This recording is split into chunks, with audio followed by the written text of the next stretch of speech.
All right, what's going on, everybody? Welcome to our July YouTube Live. And if this is your first time joining, thank you very much for coming and hanging out with us live. We're going to be talking about a bunch of fun stuff today. So typically we go over top news stories. We do some of the latest app updates to the Uber and Lyft app. And then we'll spend a majority of the time doing question and answers. So you guys come to me with all of your questions, and hopefully I'll have at least one or two answers for you. So we've got Christian from the Rideshare guy who's also hanging out. He's going to be helping out today and answering some questions. Christian, Howdy, feel free, folks. say hello. Hey. Awesome. So thanks for Christian and for joining. And it looks like we've got a bunch of familiar faces already in the chat. So like I said, if this is your first time joining, thank you very much. We do these every single month. And if you're coming back for more, hopefully you enjoyed the ones that we've done in the past. I really appreciate everyone who comes and joins these YouTube Lives. I know everyone is super busy and you guys have lots of stuff to do, but these are a lot of fun for me, and I love to interact with the audience. And hopefully it's a good opportunity to answer all of those super important questions that you have, see what other drivers are asking, and hopefully we'll all have a good time together. So I see Moises in there, David. Hey guys, awesome. Thank you for joining. Like I said, I want to make sure you guys will go for about an hour. If you guys stay tuned to the end, I'm going to be giving out a couple copies of my new book, The Rideshare Guide, which so far has gotten, very good feedback. And definitely I'm excited to share this book with you guys. So I know a few of you have already purchased it and left me a review on Amazon, which I say thank you very much for. And if you're just hearing about the book for the first time, then stay tuned to the end, because you're going to have a chance to win a copy. And I think last time it looks like James and Alan, they won a book each on the last YouTube Live. So awesome. Hopefully you guys can chime in and confirm that I actually do give away books. Looks like, feel free, if you guys are just joining right now, I'm going to let kind of people queue up. It looks like we've got the Queen City driver.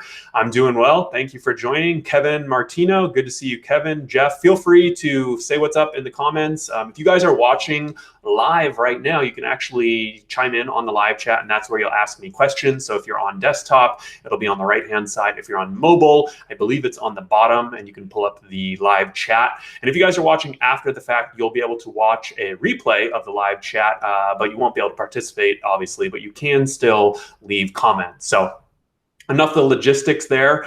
Feel free to chime in on the live chat, say hello, and where you're coming from. Christian, where are you coming from? I'm coming from Berkeley, California.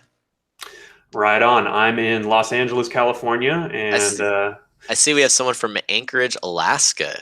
Jay, Minnesota is from Anchorage, Alaska. What's it like to drive in Anchorage, I wonder? Yeah, I know. I think we should maybe flip this Q&A and start asking the audience questions and making them answer. But he does say that he's moving to Orange County pretty soon. So it looks like we've got Carlos from Miami. Brandon Patterson, got two Carloses actually, so I guess that's a popular name right now. And I want to start off by talking about a couple of the top news stories. There hasn't been a ton of stuff going on in the past month, but I think definitely, I saw a story that talked about Uber. They're now renting scooters through a partnership with Lime. So you guys have probably seen me mention it on the YouTube channel, or I think I even mentioned it on the last YouTube Live. But I've been trying out Charging for Bird, which is an e-scooter company. So definitely, these companies are all blowing up. You can see Uber is partnering with Lime, and I think they're making an investment. Christian, I don't think you've tried charging yet in San Francisco, but I know you've ridden them, right? I haven't ridden Bird or Lime, but I did try out the Ford Go bike last week. And the first thing I learned with the Go bikes is that walking to the dock stations takes a bunch of time, but also that I am out of shape. I bicycled 5 blocks and my legs started to hurt. And I just remember a time when I was little where I'd ride my bike everywhere, and now I can't even go 5 blocks. So yeah, I definitely really want to try out the scooters because, that'll minimize the sweat, a little bit of exercise, but I guess apparently I need to get some exercise and maybe get a bike.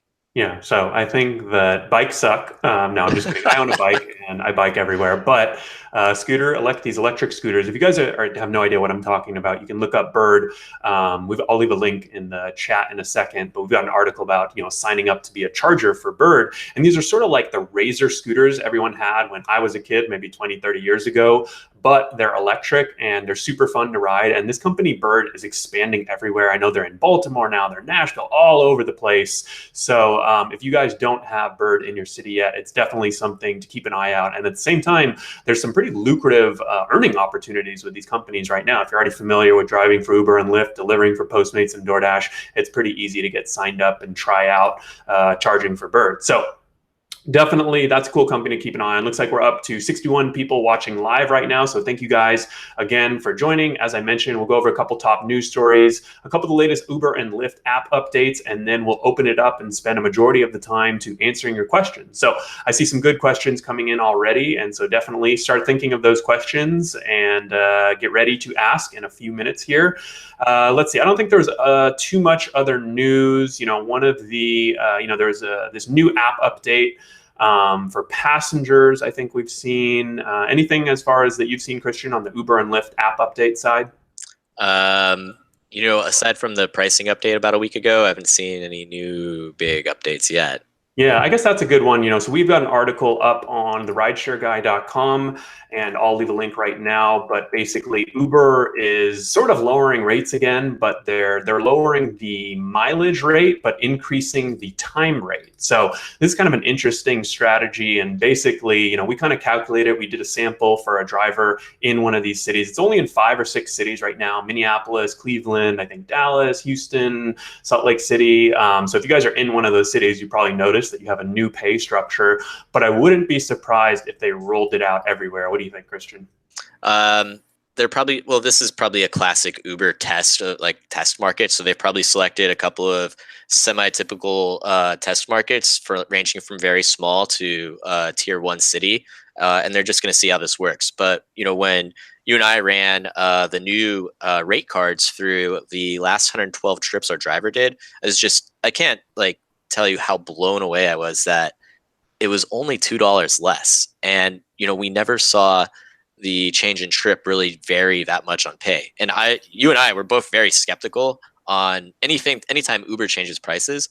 But I have to admit, I'm very impressed by Uber being able to kind of adjust this time and distance situation and just really have it come out near the same just by doing a little change like that. Yeah, definitely. Good feedback. So we got an answer to our question. I kind of like this, where we're now asking questions of our audience. And Jay, Minnesota says, driving in Anchorage is great. Very friendly people, $1.12 per mile. I drove an all-wheel drive Ford Edge because of winter roads for 7 months. Great tips up here too if you're business owner minded. So that's maybe Alaska is the new untapped market for rideshare. So cool. So I see a lot of great questions coming in, and we're going to start answering all of them. Before we get into the Q&A portion, though, I just want to mention one last thing. It's a new company that's actually sponsoring our YouTube Live tonight and a bunch of videos on the channel. They're called Rideshare Night. They're actually one of the first companies to offer rideshare drivers extended warranties and service contracts for your vehicle. So you guys know or maybe you don't know, most regular extended and manufacturer warranties won't cover your vehicle for commercial use. So that means driving for Uber and Lyft. And honestly, even if they did, you'll go over the mileage limit so quickly that it doesn't really matter. So if you guys do want a warranty that will cover that $3,000 to $5,000 blown transmission, for example, Rideshare Night is a company to go to. They offer 0% financing, monthly payments for their vehicle service contracts. And it's also available to most drivers depending on your vehicle and not based on credit. I know, Christian, you ran a quote and got about $70 a month. They say that it's as low as $36 a month, so pretty reasonable. And you can take your vehicle to any licensed mechanic or dealership service department to fix your car. Okay, that was a long read. Head to ridesharenight.com or we'll also leave a link in the chat description to sign up. Christian, I know you ran a quote. Everything looked good with them? Yeah. $78 for their kind of highest level situation on the quote. And then, for me, I see this thing being really useful for, maybe getting up between 80 and 90,000 miles. And I want to cover the powertrain and stuff like that up to 150,000. Yeah. So, it's good. Worth looking at.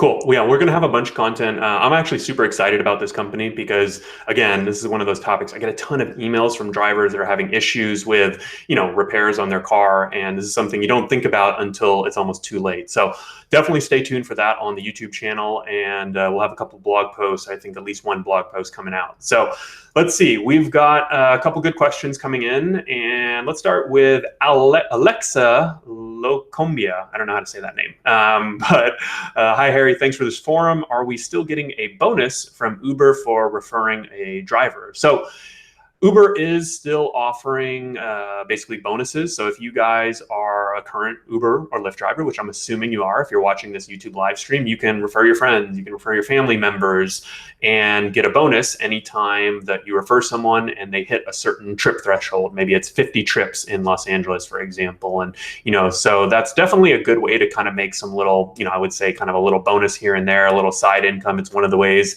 we make money here on the YouTube channel and the blog. But definitely it's sort of something, hey, Uber is giving out, they're going to get these drivers one way or the other. So, you might as well take advantage of that. And, I wouldn't probably oversell it to anyone, like I do. But if you have a friend that you think it would be a good fit for, or they're asking you about it, it definitely can't hurt to ask them. Christian, have you referred anyone to drive for Uber or Lyft? I actually have only referred one person to drive. And I got $50 from Lyft, and that's it. I just never really got into the referral game. It's not really my thing. Yeah, well, that's $50 more than you would have had if you didn't. I'm sure I could get pretty good at it nowadays if I focused on it. But yeah, it's. So I see a good question in here from Joseph Salerno. He says, Uber is a mess. I'll tell you one thing. I am liking my 25 cents a gallon savings with Lyft right now. They earn my respect. So what Joseph is, or I don't know, Joseph is referring to is, obviously right now gas prices are super high. I think they're at an all-time high for the past 5 or 10 years. And unfortunately, as Uber and Lyft drivers, just like I talked about with Rideshare Night, we're responsible for our expenses, right? The brake jobs and the transmission, but on a weekly basis, we got to pay for gas. And I just filled up and posted something on the Facebook page right now. It's pretty damn expensive to fill up right now. And what I really like that Lyft did was that they actually came out with this program, and they're basically, I think, like quadrupling their gas rewards. So Joseph right there, he said that he's getting 25 cents a gallon discount. Now you do have to go to Shell, for example. So, if Shell isn't the cheapest gas station in your area, I like using Gas Buddy to check, because it's really, I found, cheap gas is kind of location based. If you're on the nice part of town, it doesn't matter which gas station you go to, it's going to be expensive. If you're kind of in the crappy part of town, gas tends to be cheaper, even at Shell or 76. So, Christian, have you seen this program from Lyft that Joseph is talking about? Yes, and when they first rolled it out about a year or so ago, I was using it for a while. I liked using Shell because Shell just seems to be better gasoline. I don't have any science to prove it, but when I used to go to the drag strip, and I used to have an old Trans Am, I'd put, the rumors were always that Shell would have the least amount of knocking in the motor or something like that. Yeah. So maybe that's brand affinity there, but it's really great because you just put it in and then you just see the price per gallon drop. Yeah, no, and I mean, Lyft has always had this partnership with Shell, I think going back a year. But the cool thing is that, what I liked is they actually acknowledged hey, guys, yeah, we know gas prices are going up. So they not only acknowledged it and they did something about it. I've heard some complaints from drivers that, I don't use Shell. I can get it cheaper at Costco, Arco. I mean, okay, but at least Lyft did something. I've been super disappointed with Uber because they actually have not even acknowledged it. They haven't sent out any communications to drivers to say, hey, we know gas prices are up. Here's what we're doing about it, or we're working on it, right? They've kind of just swept it under the rug. And as you can imagine, gas prices are obviously going to affect your earnings because you got to pay for it. So hopefully we'll see something there from Uber. And I think that's definitely going to be an issue going forward. But we'll see what happens. So Harry, I want to say it's actually a little disappointing that Uber hasn't, because Lyft is. They were a lot smaller when they hammered out this partnership with Shell. So if Lyft could do it, I feel like Uber should be able to do it. They have just so much more mass as a company to just get a good deal for drivers. Yeah. I agree. Yeah, I mean, Bob is chiming in right now. He says he paid 449 in Camarillo yesterday. I think I just filled up for three. Oh, okay, 349. All right, you scared me, Bob. I was like, dude, where are you? I think you're going to the wrong gas station if you're paying 449. But yeah, he said, oops, 349. So still a lot, but definitely something to keep an eye on. Joseph says, yeah, Shell getting better mileage, got Gas Buddy also. So definitely Gas Buddy is a great app to have. I think it's one of our recommended apps for rideshare drivers in another YouTube video that we have. And Newman2772 says, I'm enjoying 50 cents per gallon. So that's definitely a good one. Let's see. We got a question from here from Tony. He says, can I pick up without a permit at other airports? So this is a good question because if you're in an area where there are multiple airports, so for example, especially now, almost all the big airports require special permits. And so me driving here in Los Angeles, I only have a LAX permit, to pick up and drop off basically. But if I was in another city, some airports actually require permits for both picking up and dropping off. And I know this is a big issue in the Bay Area. So Christian, I'm going to turn it over to you and let me know how you handle. Let's say you normally drop off at SFO and you get a request to Oakland Airport or maybe even San Jose Airport, right? Because they're all pretty close. How do you handle that? So I don't pick up or drop off at San Jose at all. But the TNC placard that we have up here, we get one placard and it works for both Oakland and SFO. So, nice. Bottom right hand of a windshield, in and out, and haven't had any trouble. If you don't have the placard though, big ticket. I personally wouldn't pick up from an airport that I don't have a placard or that I'm unfamiliar with, just because, Uber and Lyft have been around for 4 or 5 years. So the chances are 99% that this airport is going to have some sort of requirement, right? Yeah, and I mean, so here's the thing. All airports, I think, in California, I don't know about all, but I definitely think that there's, like you said, there's a good chance that, pretty much any big to medium-sized airport now requires some sort of trade dress. And so that's good to know that SFO and Oakland, you can use the same one. But I think I actually had a driver in San Jose where this situation popped up. And, she asked me to sit up in the front seat. And I was like, are you sure you want to do this? And she said, yeah, no, it's okay. I'm willing to take the risk.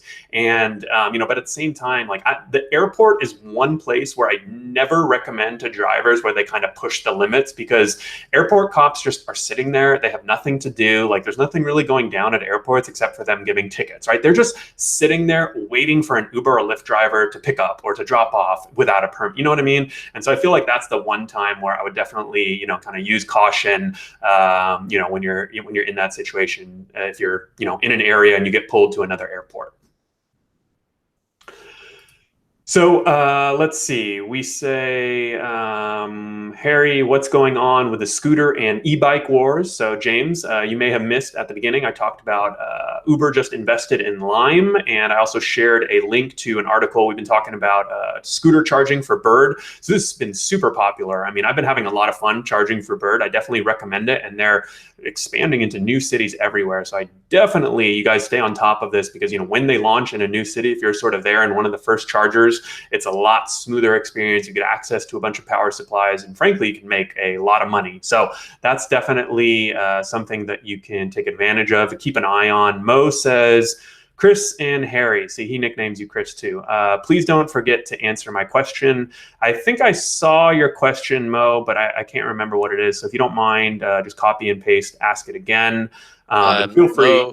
Mo wanted to know, it was, sorry, I just looked at it. How long until Uber or Lyft accept a driver back if one has a misdemeanor for domestic violence? So if you have a misdemeanor for domestic violence, how long until you can be an Uber or Lyft driver again? Yeah, so we're actually working on an article about sort of this topic of background checks right now. And to basically give you the straight short answer is I'm not 100% sure, because their policies, for the most part, it depends on the state.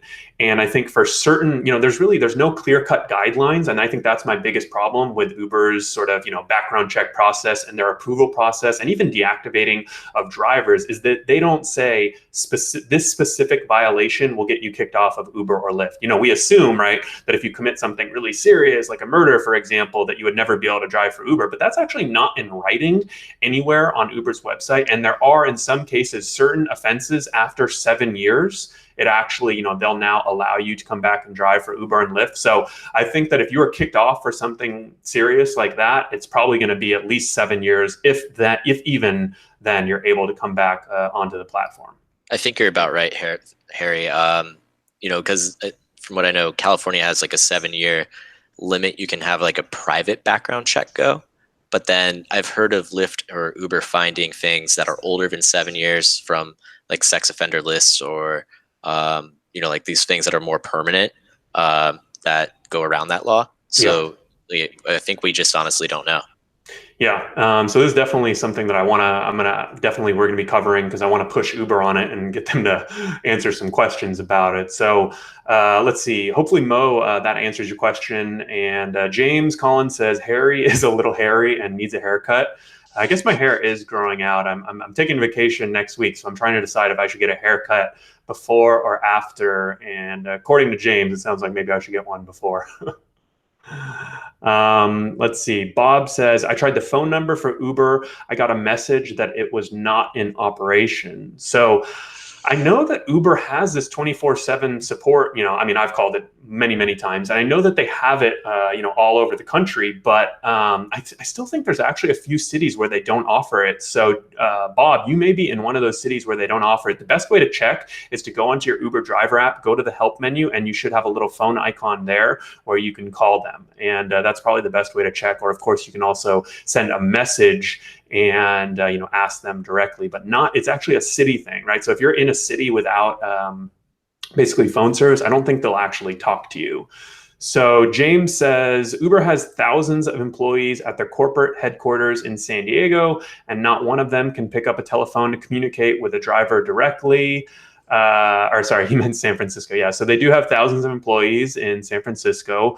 And, I haven't found, obviously you can't, like, I guess I just talked about the phone support. These aren't, corporate employees that you're talking to. I think the best help that I've found through Uber and Lyft is always at their green light centers. So for Uber, it's going to be the green light locations, because these tend to be manned, or, I guess women, by actual Uber employees or people that may be contractors, but, they're very well versed with policies and can actually help you with the more complex issues. And I think similarly for Lyft, what are your thoughts there as far as, the kind of help you can get from Uber and Lyft, Christian?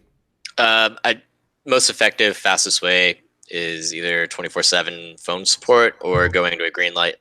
I haven't actually sent in like a support ticket for a very long time.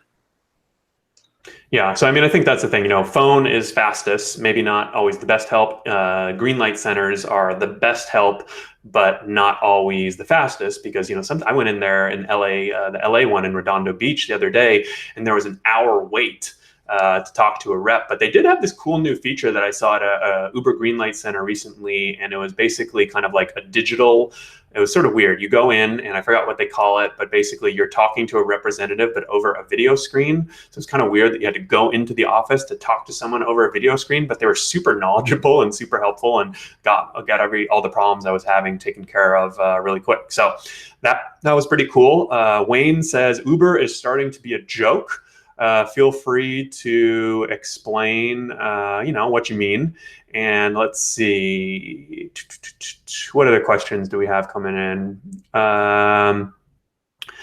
Julian says, there is a problem here in Florida. I'm not getting my bonus for referring my mother to Uber, and she got the trips in 3 days and should have gotten the guarantee bonus. Uber didn't fulfill their end. So I think that's the perfect situation, Julian, that you would want to go into the Uber Greenlight Center, explain it face to face, and sort of see what they say. Let me know what they say. Feel free to send me an email, and I can help you work through that one. But that would be kind of the first step that I would do.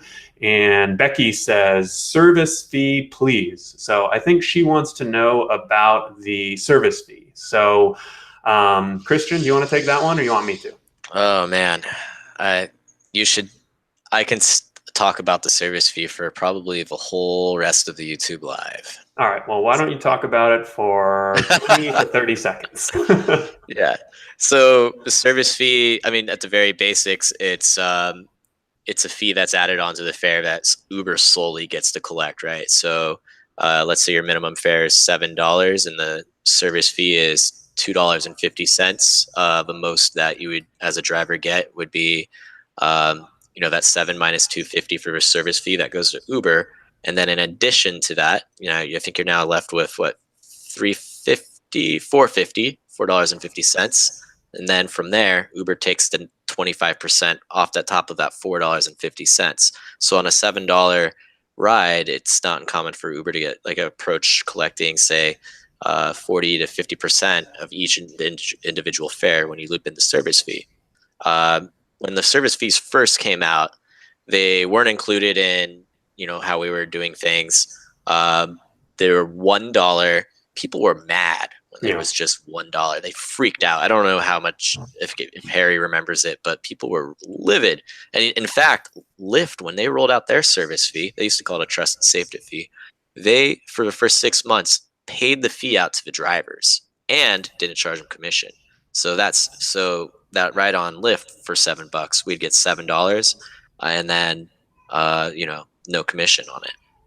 Yeah, so I think that's a good explanation. And I think we're seeing this. I just recorded a video, sort of a basic, but kind of a primer video on Uber's upfront pricing. And this is really where it's becoming an issue because, kind of like what you said, I mean, there are rides now where, we've seen cases where Uber is taking 70 or even up to 80% of the fare, right? So, I mean, let's say the passenger goes and pays, $100 for the fare and, you end up with $30, right? That's pretty ridiculous split. And not every trip is like that, but there are definitely these examples that are popping up from time to time. So definitely stay tuned for that video. But I mean, that's kind of how the service fee works. It's kind of Uber, we've found that over time, Uber is typically taking their sort of average, or effective commission is around 30 to 40%, based on a few of the analyses we've done over the past few years before upfront pricing, after upfront pricing. But yeah, this is a big issue for drivers. And I think that, right now it seems like Uber and Lyft are taking more and more of the fare. So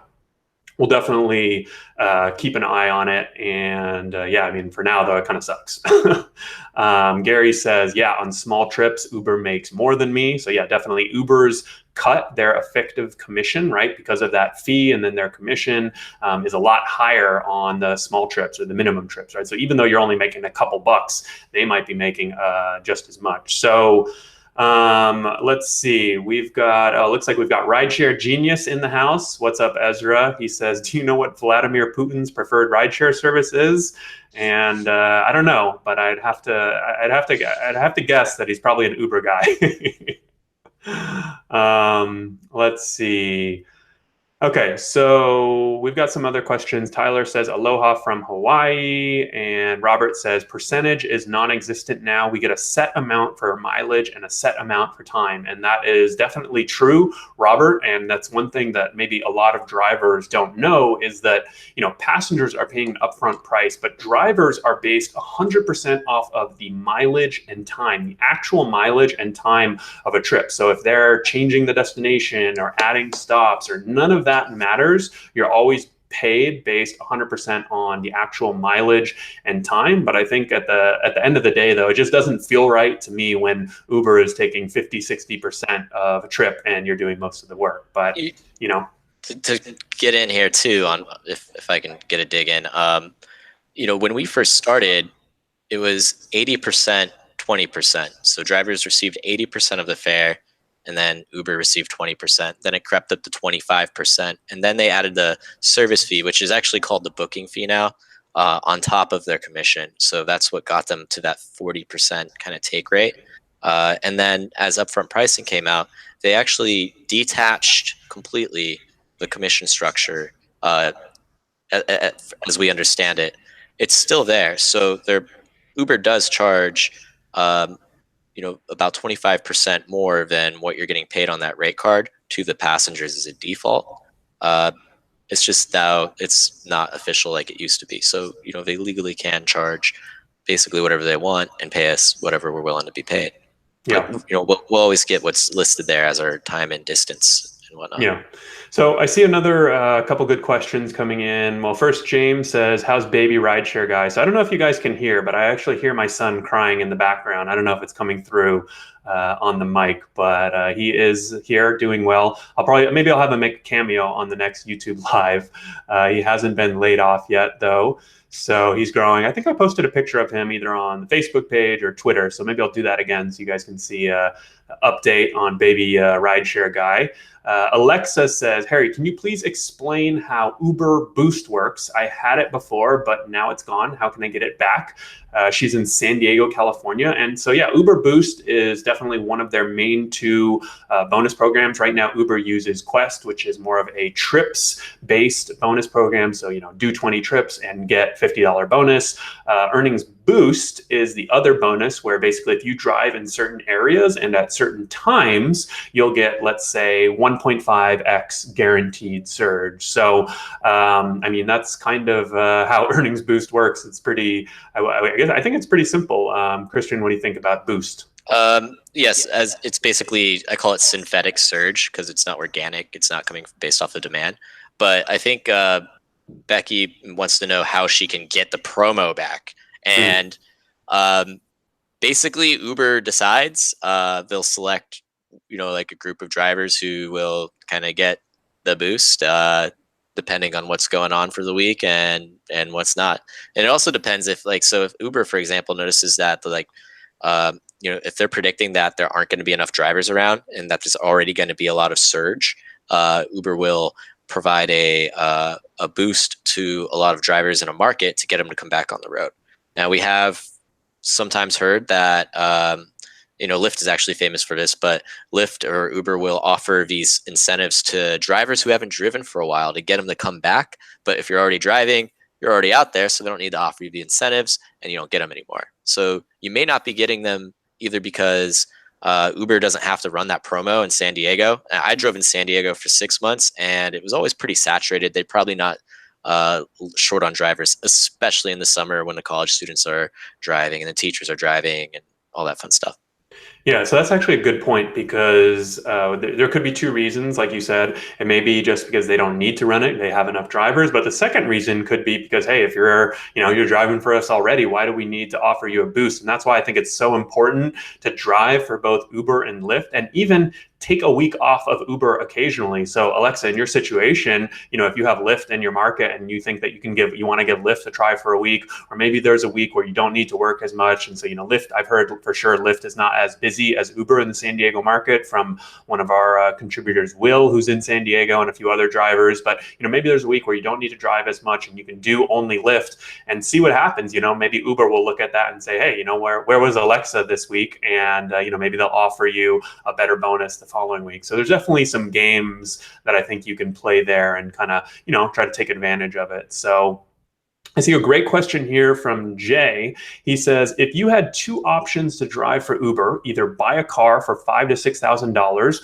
or rent a car through Fair, which would you choose? And so for you guys, just give you a quick little background. Fair, Fair, is a company based out of Los Angeles, and they're actually the ones who took over and bought Uber's exchange leasing program. And so they're sort of now the go-to or default, basically vehicle option for Uber drivers. So if you're a brand new Uber driver and you don't have a car, they'll usually recommend that you go and look at Fair. And Christian, I know you care a lot about vehicle stuff, and you just wrote a blog post about Fair, which I'm going to leave a link to in the chat right now. What you want to answer this question?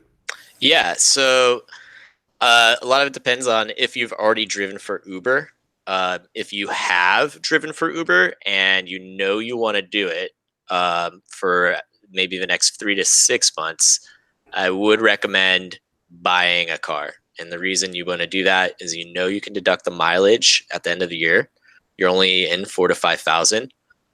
Most cars you're going to get for 4,000 to 5,000, like a Toyota Corolla, the depreciation is already going to be baked out of it. So when you go to resell the car, let's say 6 months from now, you get a job and you find that you don't want to drive for Uber, you'll maybe lose $1,000 in value after you've used that car to make the same exact amount of money as you would have with the Fair or even a brand new car.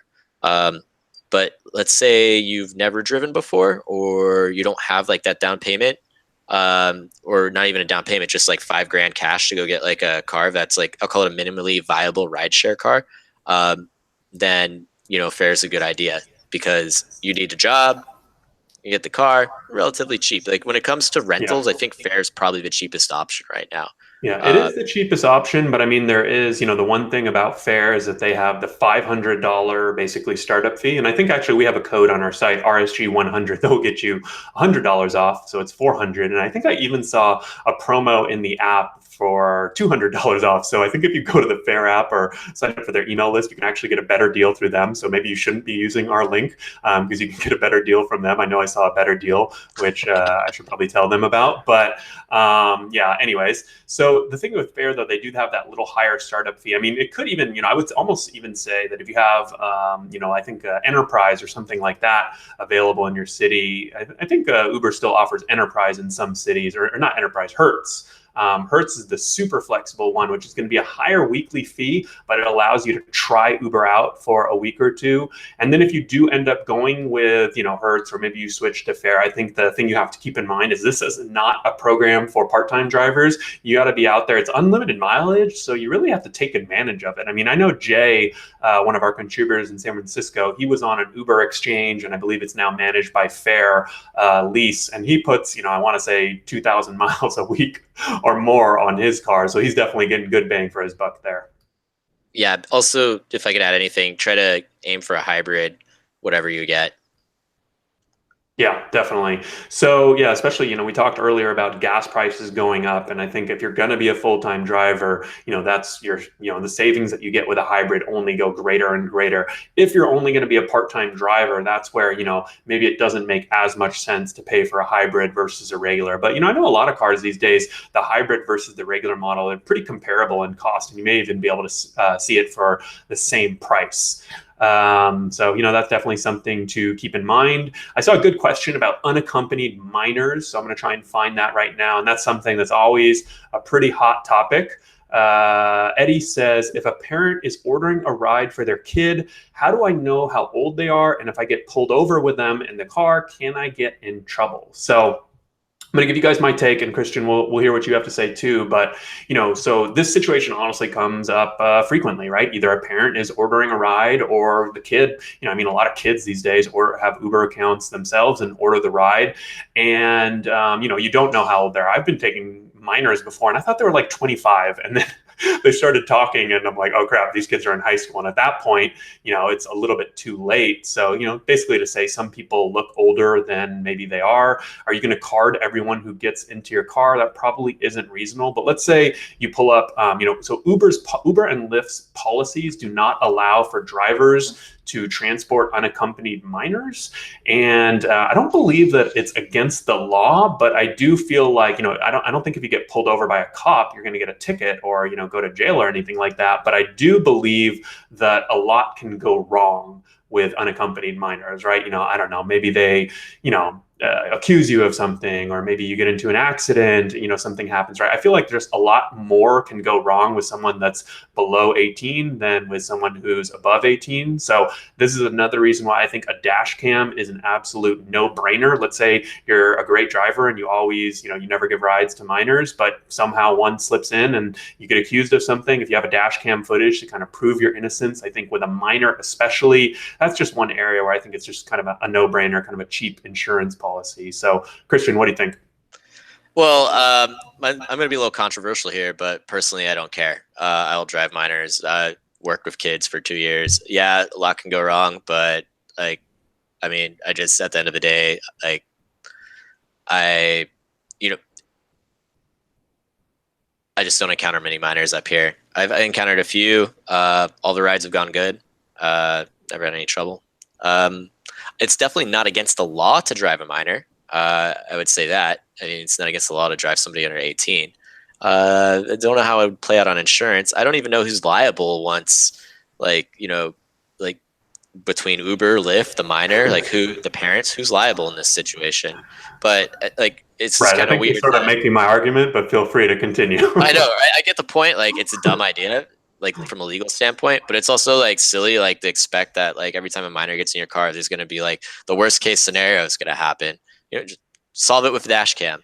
You should have a dash cam in the first place. So Yeah. like that, if you get a dash cam, you don't have to worry about it. Yeah. And I mean, I think ultimately, if you guys kind of notice the trend with a lot of these answers, is that you guys have to understand that nobody cares more about your money, your business than you do, right? I mean, these companies, Uber and Lyft, are looking out for their bottom line, right? They're not developing policies that says, oh, what happens if this, if this driver gets into a tough situation, how are we going to help them out? No, they're saying, hey, if this tough situation happens, how do we shift the liability onto the driver so they have to deal with it and we don't? And I think once you guys understand that, your expectations are a lot more realistic. And hey, just like any job, there are a lot of positives and negatives, but there's some pretty simple, sort of things that you can do. I mean, getting a dash cam, I actually just upgraded from the Falcon F360, which I've been using for 4 years.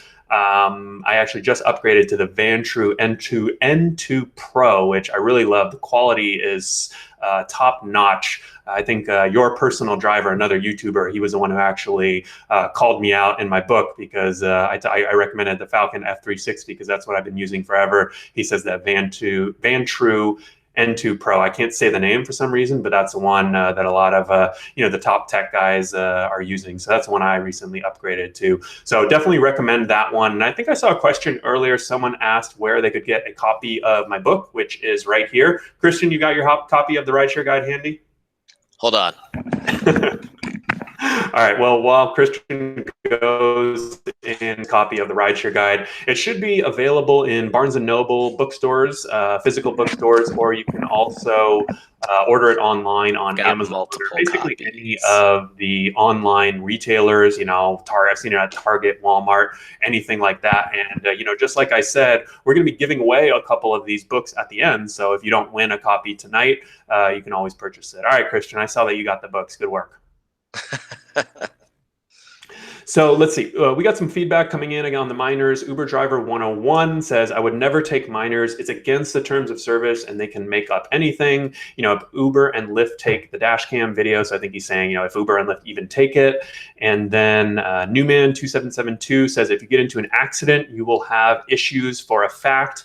And Robert says, same as taking toddlers with no car seat, illegal and unsafe. So toddlers are another good issue. And this is one area, especially now that I have a baby. First off, I'm like super surprised that any parent would ever put their, I don't know about baby, but maybe toddler who probably should be in a booster seat or something like that. I'm surprised that they would take their kid into an Uber or Lyft. I feel like with a new baby in my house, I would never do that as a parent. That seems like really bad parenting to me. But I don't know. I'm a new parent, so what do I know? But that's one area where I definitely could see you getting into some potential legal or liability issues if you get into an accident, for example, and you left. Typically, in general in life, you're kind of okay liability wise unless you're negligent, right? And I could definitely see a good case being made if you allow a child, a 2-year-old or a 1-year-old into your car without them having a booster seat. They get into an accident, and now these parents, they don't want money from you. They're going to sue you and Uber. They're going to name both of you, and then you're going to have to deal with that. So I don't know. I think definitely be smart.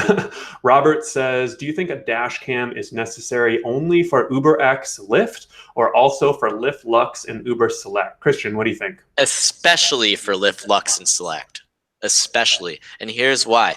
When I drove for Uber Select and Lyft Lux, half of the rides I got were great people taking their significant others on dates. But then I would also get a lot of rides at 2 a.m.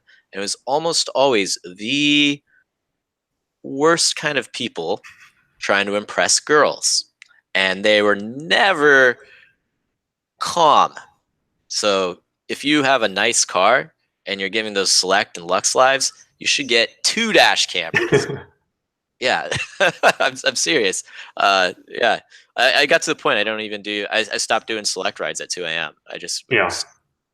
Definitely. So, Robert, yeah, I mean, I think that's a good question, and I agree. I don't, one of the other things I found with the dash cam is that passengers, not every Uber driver has it, although I definitely have a feeling that, since 4 years ago, like, I don't know, I haven't studied it, but I feel like more drivers than ever have dash cams. And hopefully, since I say it in almost every other video, I had a small part to do with that. But, I think that the other thing we've seen with the dash cams is that they actually prevent a lot of bad passenger behavior. People see a little green light blinking, or they see, if you have a more obvious dash cam right there on the window, like I do now with the Vantrue N2 Pro, they see that they're on camera. And so they sort of know, hey, I'm going to still be a jackass, but I'm not going to be like a total, jackass and cause a bunch of havoc because this guy is recording me. So definitely make sure, I think dash cam's a no-brainer. Make sure you follow all of the laws in your state. Like in California, for example, if you're recording audio, you have to have a little sticker in the car. So definitely that makes sense.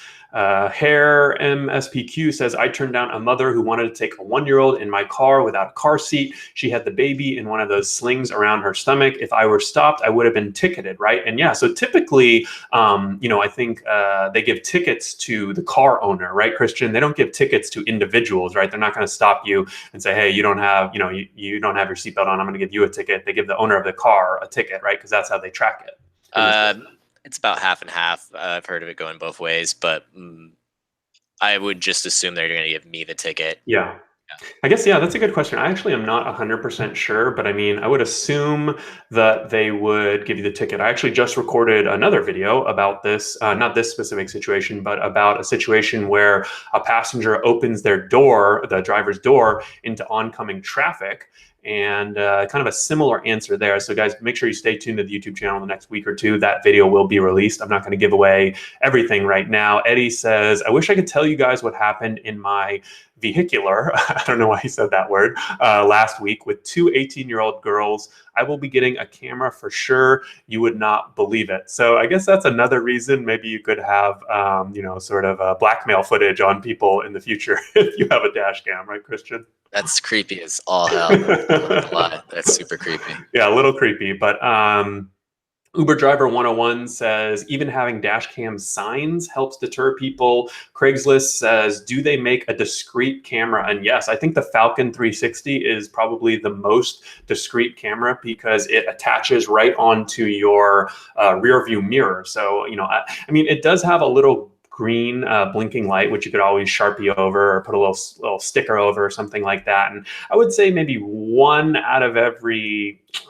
10 or 20 passengers would notice the camera or ask about the camera. But that was also, a few years ago when I had that one, when I just started using it. I think now passengers are more, maybe 10 or 20% of all Uber and Lyft drivers have dash cams. So passengers are a little more used to seeing it. So that's definitely, what you can do. Uber Driver 101 says, yes, the driver always gets the ticket, but passengers can get no seatbelt tickets too. Rusted Belt says, I told a whack job trying to scare me that I have facial recognition and he got out real quick, LOL. So yeah, I don't know if you guys ever make stuff up with your passengers, but I feel like I do that all the time. I kind of know exactly what Rusted Belt is talking about. Like if you have a passenger behaving badly, you're like, hey, I have this dash cam, it uploads footage automatically to the cloud and, we already have you, even though it doesn't really do that. But, I tend to make up a lot of stuff. I don't know. You ever do that, Christian? All the time. Yeah, passengers, especially the drunk ones, you gotta mess with them here and there, right? I will say all sorts of things to pass the time. To be honest though, I generally have like 4 or 5 kind of stories or like kind of scripts that I go through throughout the day. And I think one thing we can all relate to as drivers is that, people tend to ask the same 4 or 5 questions all day long, right? Yeah, definitely. So these are great questions. So we're going to go for, let's say, 10 more minutes. We'll answer questions for about 10 more minutes, and then we'll do the book giveaway at the end. So make sure, if you guys have made it this far, you might as well stay tuned to the end because you have a chance to win one of 2. We'll give out at least a couple copies of the book. And like I said, we do these YouTube lives every single month. They're a lot of fun. Christian's on here most of the time answering questions, and this is really a good opportunity for you guys to come and get everything you need answered by me in an interactive format. A lot of fun. And if you guys are watching right now, feel free to give this video a thumbs up. Subscribe to the channel if you haven't already. And let's see what other questions we've got coming in. So Glenn asks, is there any truth that Uber gives more requests to higher rated drivers? And unfortunately, the answer is no. So in the past, they've tested what they called a VIP program, where they sort of said that that's what they're going to do. But this is one thing that, when I actually had the opportunity to interview Uber's CEO, Dara Khosrowshahi, on stage, this is one thing that I kind of kept bringing up with him, is that, I think Uber needs to do a better job of valuing the top drivers, valuing drivers who are loyal to the platform, right? And it could be through something like that, right? If you're a higher rated driver, you have a 4.9 rating, maybe you get a better chance of getting a request, or a better chance of getting an airport ride or a longer ride. Or maybe when you call in to customer support, you get the top agents, right? You get the best agents, the priority support. I think there's a lot of opportunities that Uber and Lyft could do to kind of reward those top partners, those top drivers. What do you think, Christian? Sorry, I was replying to someone here. So we're talking about Uber VIP, or I just zoned out for a second? All right. Well, you're out. Yeah. You're out on this question then. But thanks for playing.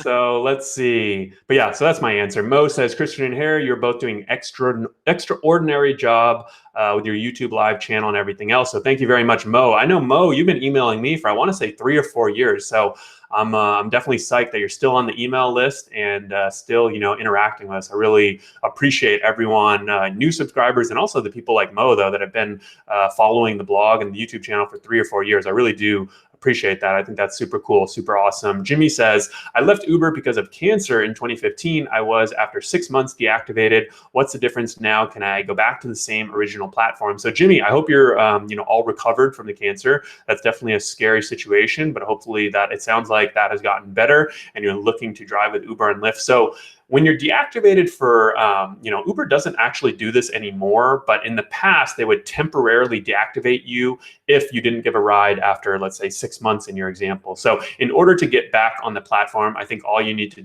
do is send Uber, through their help in the app, or you can go and tweet them, you can go Facebook, lots of different methods, and basically explain to them that you want to come back on the platform. And since it's been so long, they may even have you start a brand new application. So that's one thing that you could try. If you're not able to make any progress there, the other thing you could do is just basically start a new application, because they may sort of run another background check and do all that anyways. But for the most part, for people now that are driving with Uber and Lyft, they won't deactivate you for inactivity. So if you don't give a ride for 6 or 12 months, but your documents may expire. So I think it's always good just to stay on top of those documents, even if you're not driving actively at the moment for Uber and Lyft. Just sort of make sure that if you needed to, you could pop onto Uber and Lyft and do a trip, or do a few trips and make some quick money, cash it out with Uber Instant Pay, Lyft's Express Pay. So, just kind of make sure you take advantage of that. Jimmy says that, yes, it's in remission. So awesome. Good to hear that. Christopher says, actually quickly, Jeff said, when is Uber going to deploy the new Uber driver app that Dara hyped in the spring? So, man, it seems like a long time ago that Uber announced that new driver app, huh, Christian? Oh yeah, whatever happened to that? Where is our new app that we were supposed to get? I thought things were changing. Yeah, so I honestly, I thought that it should have been rolled out by now, but I don't know what they're doing over there. And I don't know, it's easy for me to sit here and criticize. That's why I'm sitting here. That's a fun role to play. But I think that I'm starting to hear this a lot from drivers. They announced this new driver app and it's live in a few cities, but it's not, majority of the country does not have the app. And I haven't heard the latest, but, maybe I'll reach out to Uber and see what they say. I'm hoping by the end of the summer, but, it is what it is. So Alex says, do you think Uber and Lyft spy eavesdropping on one another through their app? So I'm not, a developer or a tech guy, but I know that on iPhone, this is nearly impossible just because of the way they build the systems.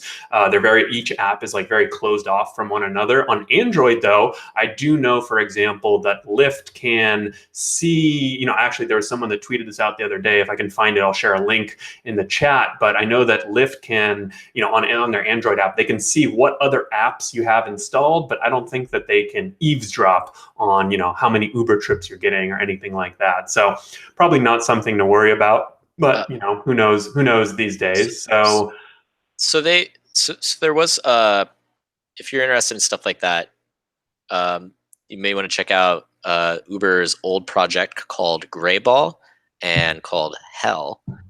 And one of those projects, and I think it was Project Hell, was able to kind of use background data to determine if the drivers were Lyft drivers or not, and offer them bonuses to go on the side or something like that. But as far as collecting image or background noise, or watching you through your camera and reading your text messages, that it cannot do. Yeah, so that's good. That's good to know. Excuse me. Let's see. We've got a few more questions coming in here. I've seen this one come in a couple times, so I want to make sure I answer it. Eddie says, why does Uber not let you drive Uber X or Uber XL if you have livery plates or commercial plates? And I'm not sure the reason why that would be, but I think that, I've definitely heard this in the past. And I mean, also though, at the same time, if you're a private driver, basically, right, if you have commercial plates or livery plates, I don't know that you'd want to be driving Uber X. I think you'd want to focus more on, obviously, the Uber Black, but also, building up your private clientele, right? If you're already paying for commercial insurance, that's something you definitely want to do. We actually have a really cool guest post coming out tomorrow on the rideshareguy.com from a driver who did just that. So Eddie, I would stay tuned for that post and you can check it out. So Jerry says, let's see, there's another question about gas. I think we talked a lot about gas. A couple more questions. Bandahola says, do you think we will ever get paid for waiting at a restaurant when driving for Uber Eats? And the answer to that is yes. I think that, ultimately, because we've seen this on Postmates and DoorDash, they're sort of changing more to kind of what we call an effort-based algorithm. And I think Caviar does this too, where basically the more work you're putting in or the longer you're waiting, the more they're going to pay you. So that's definitely something that I would keep an eye on. David says, does y'all's GPS take you all over the place? Uber Maps stinks. I like to think that he's from Texas since he's using the y'all, but yeah, you should not be using Uber Maps. I still see a lot of drivers using Uber Maps, and I always get these emails from drivers saying like, oh, I'm having all these problems with GPS and navigation, or oh, I'm getting all these low ratings and I use Uber Maps. And I'm like, you got to use Google Maps or Waze. And they're like, no, I like Uber Maps. I'm like, well, I mean, there's your answer right there. What do you use, Christian? I use Google Maps, which I refer to as G Maps. I am blown away by how many of my Uber drivers only use Uber Maps and don't even know what button to push in the app to load up like Waze or Google Maps. Yeah, and I mean, like I can't I guess imagine I a get it life because, like that. on like Uber Pool, for example, it's a lot easier because you can sort of see, I guess when you're on Google Maps, right, when you're approaching the destination, it flips you back over to the Uber driver app. But also at the same time, I guess if, maybe you're not as technologically savvy, the Uber Maps are better. But I feel like you get so much more benefit out of using Google Maps or Waze that it outweighs all of those other things. So I like that the Lyft app now, it actually has Google Maps integrated into it. So you sort of get the best of the navigation while still staying in the app. It wouldn't surprise me if Uber did something similar.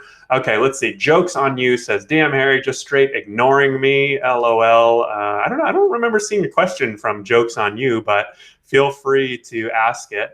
Maybe it wasn't a very good question. Let's see. Michael says, any word that Lyft is going to allow ride preference like Uber, so on Uber, you can do Uber, if you have Uber XL or Uber Select, you can select all the different options. It wouldn't surprise me if Lyft added that eventually, but yeah.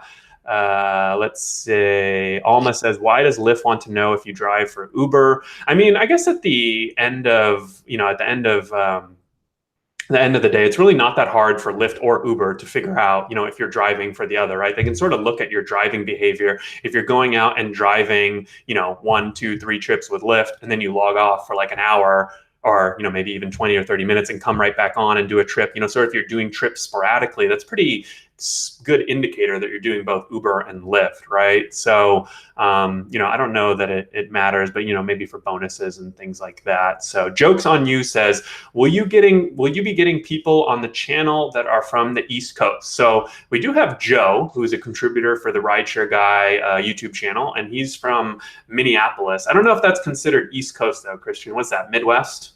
Yeah, it's Midwest.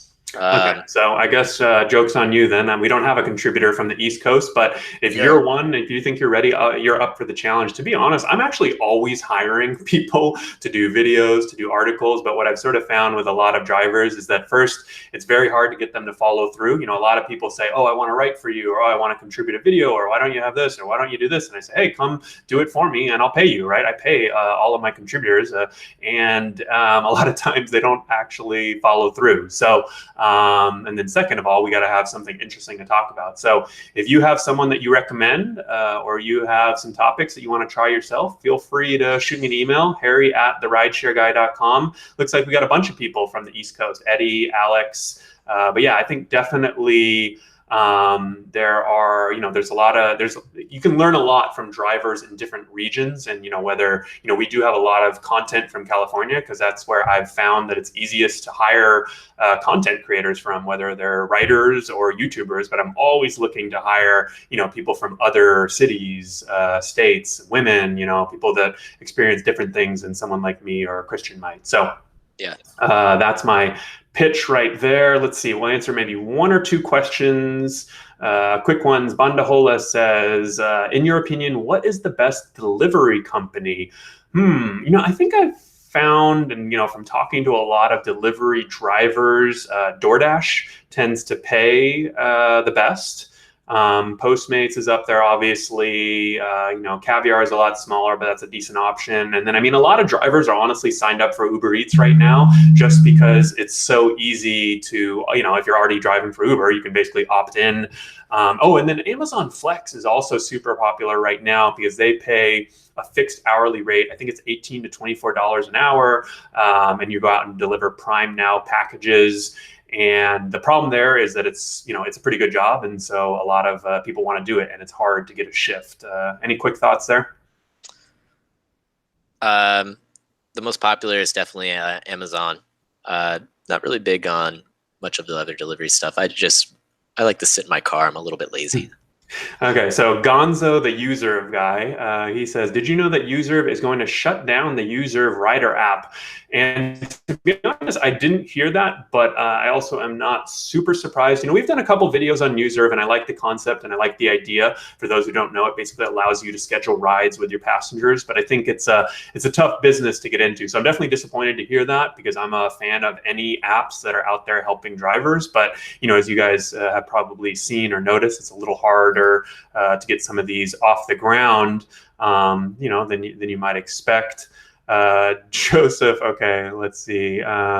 Joseph says, I'm starting Amazon Flex next week. And Trevor says, how old are you? I'm 31 years old. How old are you, Christian? I'm 29. All right, 29. So I think we're going to go ahead and do the giveaway right now. So we're going to give away, let's say, I think we had a pretty good YouTube live. So let's give away 3 books tonight. What do you think, Christian? Does that sound good? I think 3 is perfect. 3 books. So that won't cost me too much money. I've got 3 books, and right? we'll ship them to you guys, obviously. We should charge people for shipping. That would be kind of funny, but no, we won't.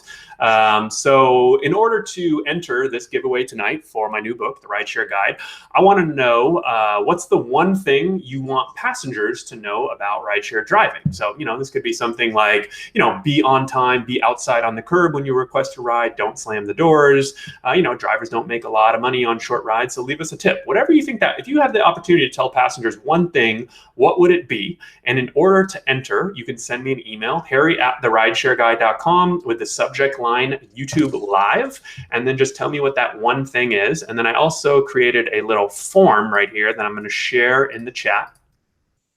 You can also submit it there, and that will enter you into the YouTube Live. Or again, you can send me an email, harry@therideshareguy.com, and let me know that one thing that you would love to tell your passengers. What should they know about rideshare driving? So I already see some good ones coming in. Newman says, be on time. Jokes on You says, tips are a big part of the driver's pay. So send all those answers to me, and we'll give out 3 books. Usually people are kind of lazy, and they don't actually end up emailing me or submitting the form. So you have a pretty good chance of winning, right? Like, a lot of times for these contests, if all you have to do is literally enter the contest and you're guaranteed, I don't want to say guaranteed, but Come on. All right. So last question. Jerry seems to be getting a little bit upset in the comments right here. He says, no answer for a legitimate question asked 6 times. Bye-bye. Sorry, we got 100 people on here asking questions, but I will answer your question, Jerry. So he says, I drove the last 6 months for Uber in Naples, Florida, returning to Chicago on Friday. My driver's license and plates are Illinois. How do I drive for Uber in Chicago? Gas in Naples, Florida, $2.99. So basically, if you've been driving in another state and you're returning to Chicago, you're basically going to have to start a brand new application for Uber. It's not very easy to transfer markets. So what my advice would actually be, if you're not already signed up with Lyft, sign up for Lyft in that new market to sort of ease the transition. And then I'm not sure about how the plate situation will be handled, but you may have to also switch to plates.